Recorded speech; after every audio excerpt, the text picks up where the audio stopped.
Hey, today we're going to talk about The Cask of the Amontillado by Edgar Allan Poe.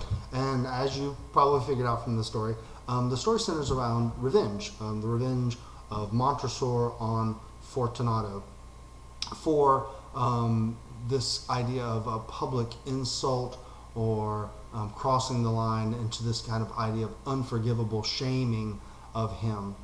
And so, what I think Poe is doing here is just establishing the idea of what is revenge? What is the method of revenge?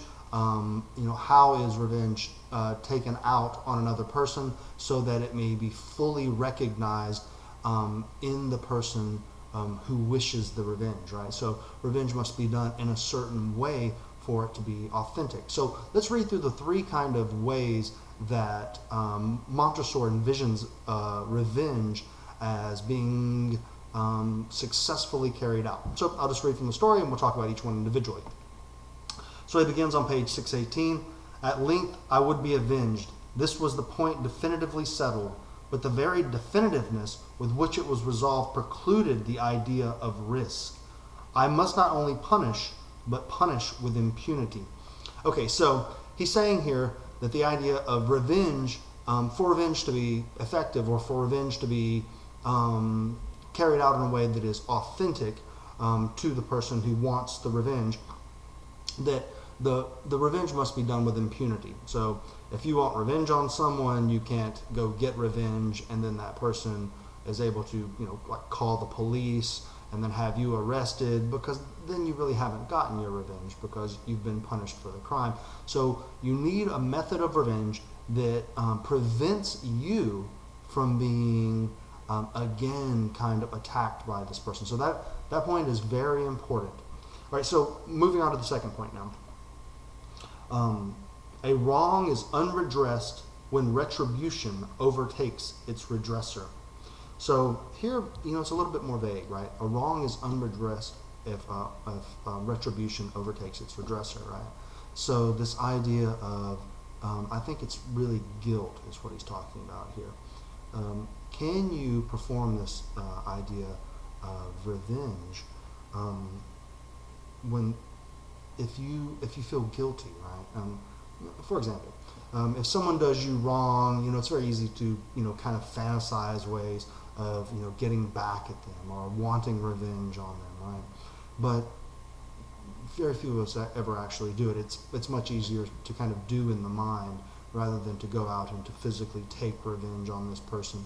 And one reason is because of guilt. You can't simply act in a way that is beyond a moral boundary that you yourself have established for your own life. And kind of recognizing this fact in the act of revenge is something that's really important, because what happens then if someone wrongs you and then you go back and you take revenge on them and then you continually punish yourself for becoming like them or doing something that you felt was beyond your moral limits or something like that, then the revenge has been worse than the initial act of punishment, right?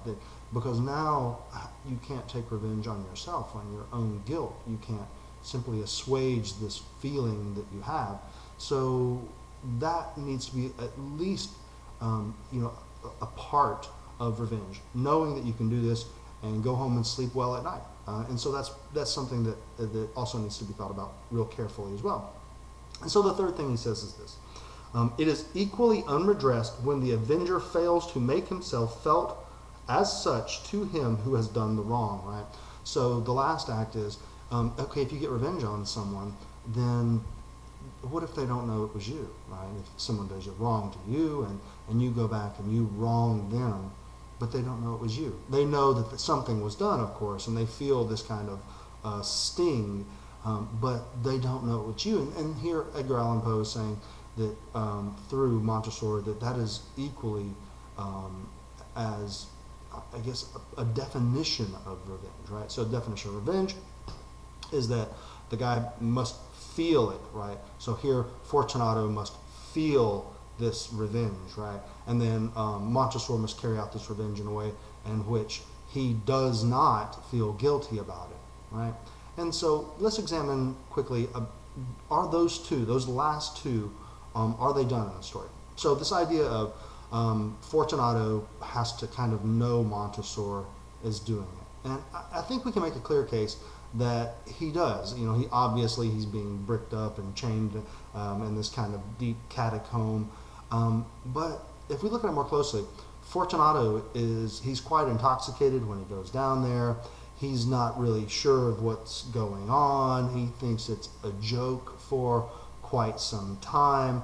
And then only at the very end, when he's saying, you know, for the love of God, Montresor, and then Montresor says, yes, for the love of God. And we see that he does understand this idea that, yes, the revenge is being carried out for Montresor. He is avenging something that I have done to him.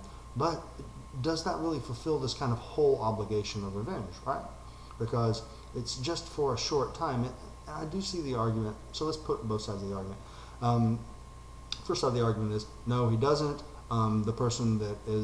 It is better for the person to kind of know that they've been gotten or have been, you know, revenged, in perpetuity, or live with this idea that someone has gotten revenge on you. And he clearly doesn't live for that long. No water, or, you know, no food, and dark, dank catacomb. He's probably not going to last that long. So is that true revenge, right? Or is that just almost just like murder, where the person obviously doesn't know, you know, can't live with the knowledge that you've got revenge on them?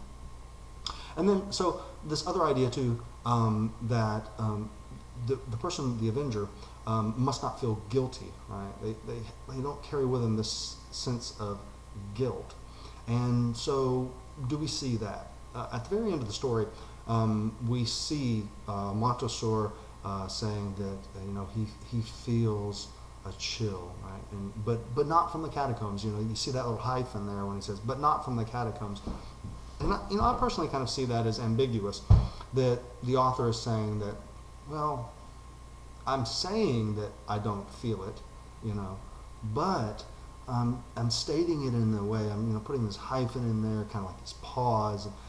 I'm pausing, kind of, you know, am I telling the truth?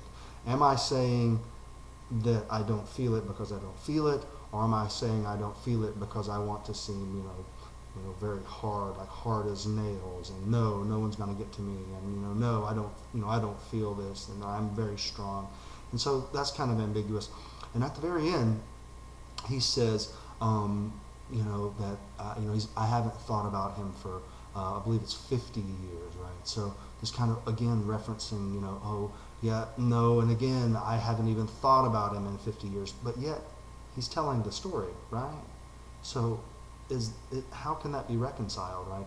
How could he be, you know, telling the story, yes, but yet not have really considered it? Well, it seems to have been waiting on his mind if he's going to be telling the story, you know, and then yet not ever thinking about it. How can that be? You know, it doesn't really make sense. It doesn't seem to logically make sense. And then he ends with a Latin phrase, you know, may he rest in peace. So this idea that after he has died, that you know, that he hopes that he is, you know, that he is happy in this afterlife, and maybe he's you know, being sarcastic about that as well. And so it's really kind of up to your individual interpretation on whether or not you think that Montresor, did he really get revenge, right? Did he get the revenge as he stated? So he defines revenge at the beginning of the story, takes revenge, and then is he successful? So that, you know, that's kind of just the argument structure that you could take for an essay. You know, yes, I do think he got revenge because of these facts,